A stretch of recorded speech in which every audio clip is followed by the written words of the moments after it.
नमस्कार। आज के इस कालांश में अध्ययन कर रहे हैं बीए पाठ प्रथम वर्ष विषय हिंदी साहित्य इकाई तृतीय।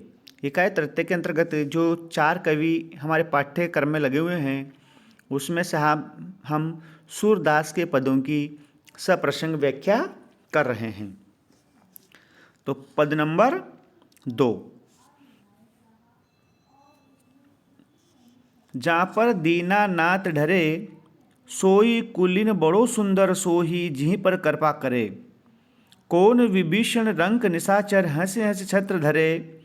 राजा कौन बड़ो रावण ते गर्व ही गर्भ गरे। रंकव कौन सुदामा होते आप समान करे। अधम कौन है अजा मिलते जमत जात डरे। कौन विरक्त अधिक नारद ते निस दिन भ्रमित फिरे। जोगी कौन बड़ो संकरते ताको काम छरे। अधिक कुरूप कौन कुब्जाते हरिपति पाइप तरे। अधिक सुरूप कौन सीता ते जन्म वियोग भरे। यह गति मति जाने नहीं कोहूँ किहि रस रसिक ढरे। सूरदास भगवंत भजन बिनु फिरी जठर जरे। प्रस्तुत काव्यांश सूरदास का है। सबसे पहले संदर्भ देखते हैं कि प्रस्तुत काव्यांश हमारी पाठ्य पुस्तिका भक्ति काव्य के अंतर्गत आए हुए भक्ति काल की सगुण भक्ति काव्य धारा की उपशाखा कृष्ण काव्य धारा के प्रतिनिधि शिरोमणि सूरदास द्वारा रचित विनय तथा भक्ति शीर्षक अंश से संकलित किया गया है। प्रसंग प्रस्तुत अवतरण में सूरदास ने बताया कि जिस पर ईश्वर की कृपा हो जाती है वह सदा के लिए इस भवसागर से तर जाता है, अर्थात वह सांसारिक कष्टों से मुक्त हो जाता है। चाहे वह व्यक्ति अच्छा हो बुरा हो, स्वरूप हो कुरूप हो, छली कपटी कैसा भी हो, यदि प्रभु की कृपा हो जाती है तो वह सभी कष्टों से मुक्त हो जाता है। और व्यक्ति कितना भी सुंदर हो, अच्छा हो, कुलीन हो, यदि प्रभु की इस पर कृपा नहीं होती है तो वह जीवन भर दुख ही झेलता रहता है। तो यहाँ पर ईश्वर की भक्ति, ईश्वर की आराधना करने पर बल दिया है। व्याख्या। सोही कुलीन बड़ी सुंदर सोही जी पर कृपा करें।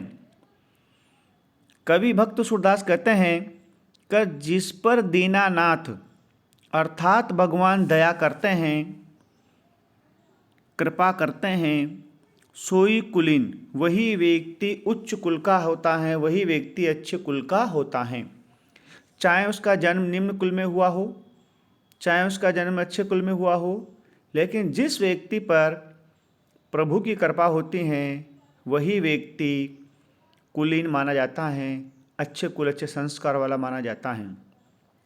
बड़ी सुंदर सोही, चाहे व्यक्ति चाहे महिला पुरुष व्यक्ति स्त्री कितना भी कुरूप हो, यदि प्रभु की उस पर कृपा है तो वही सबसे सुंदर आचरण वाला सुंदर शरीर वाला व्यक्ति माना जाता है। अगला उदाहरण दिया है, कौन विभीषण रंक निशाचर। सूरदास करें कि संसार में विभीषण जो राक्षस हैं, राक्षसों में विभीषण से गरीब कोई दूसरा व्यक्ति नहीं था। हरि हंस छत्र धरे, लेकिन प्रभु की कृपा उन पर हुई और उनकी कृपा से वह पूरी लंका का राजा बन गया। कहाँ तो वह गरीब था और कहाँ जैसे प्रभु की कृपा हुई वह संपूर्ण लंका का राजा बन गया। राजा कौन बड़ो रावण थे कि संसार में रावण से बड़ा कोई महान राजा नहीं था। गर्भ में गर्भ गरे, लेकिन ईश्वर की उस पर कृपा नहीं हुई। वह गर्भ घमंड करता था और ईश्वर के आगे उसका गर्भ घमंड चकनाचूर हो गया और वह मृत्यु को प्राप्त हुआ।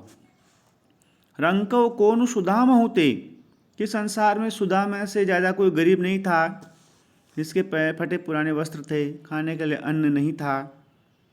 लेकिन जैसे ही प्रभु की कृपा हुई, आप समान करे, भगवान श्री कृष्ण ने उस सुदामा को अपनी तरह धन संपदाशाली ऐश्वर्य से युक्त कर दिया। अधम कौन अजामिल थे कि संसार में अजामिल से ज़्यादा कोई अधम पापी, कोई दूसरा दुष्ट व्यक्ति नहीं था। जमता जात डरे, लेकिन प्रभु की उस पर कृपा हुई तो उसको भी इन्होंने यमलोक यानी कि पापों से, नरक से मुक्त कर दिया और उसे स्वर्ग की प्राप्ति हुई। कौन विरक्त अधिक नारद थे। ये संसार में नारद से बड़ा कोई विरक्ति व्यक्ति नहीं है, लेकिन फिर भी ईश्वर की कृपा उस पर न होने की वजह से निस दिन भ्रमत फिरे, रात व दिन इधर उधर भ्रमण करता रहता है, इधर उधर घूमता रहता है, लेकिन उसे सुख और चैन की प्राप्ति नहीं होती। जोगी कौन बड़ो संग करते ताको काम छरे। इस संसार में शिव जी से बड़ा कोई योगी व्यक्ति नहीं है, ताको काम छरे, लेकिन प्रभु की कृपा न होने की वजह से उनके साथ भी छल कपट होता रहता है। अधिक कुरूप कौन कुब्जाते, हरिपति पाई तरे। और कुब्जा से बड़ा कोई कुरूप व्यक्ति कोई दूसरी महिला नहीं थी जिसे कुबड़ निकली हुई थी, पूरा शरीर विकृत था। हरिपति पाई तरे, लेकिन जैसे ही भगवान श्री कृष्ण के पैरों का स्पर्श हुआ, वह कुरूप और कुब्जा नारी भी एक सुंदर स्त्री बन गई। अधिक स्वरूप कौन सीता ते जन्म वियोग भरे। कि संसार में सीता से ज़्यादा कोई सुंदर और महिला नहीं थी, लेकिन भगवान की कृपा न होने की वजह से वह जीवन भर वियोग में जलती रही, वह दुख पीड़ा झेलती रही।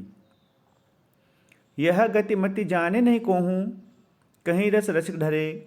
सूरदास कवि कह रहे हैं कि संसार की इस गति को, इस रीति को कोई जानता नहीं है, कोई समझता नहीं है। अगर इस गति को कोई जान लें तो रसिक ढरे, तो सब व्यक्ति आनंद से रहें, ईश्वर की कृपा उन पर होती रहें, जीवन में सुख और आनंद का अनुभव करते रहें। सूरदास भगवंत भजन बिनु फिरी फिरी जड़ जरे। सूरदास कह रहे हैं कि जो व्यक्ति भगवान की भक्ति नहीं करता है, जो ईश्वर को स्मरण नहीं करता है, उनका गुणगान नहीं करता है, फिरी फिरी जठर जरे, वह व्यक्ति पेट की अग्नि में यानी कि दुखों से जलता रहता है, वह अंदर ही अंदर जलता रहता है, दुख भोगता रहता है। तो यहाँ पर सूरदास का मानना है कि हमें ईश्वर की भक्ति गुणगान करना चाहिए। विशेष प्रस्तुत अवतरण में सूरदास ने ईश्वर की भक्ति भावना पर बल दिया है। बिंदु नंबर 2, इसमें अनुप्रास और यथासंख्य अलंकार का सुंदर प्रयोग हुआ है।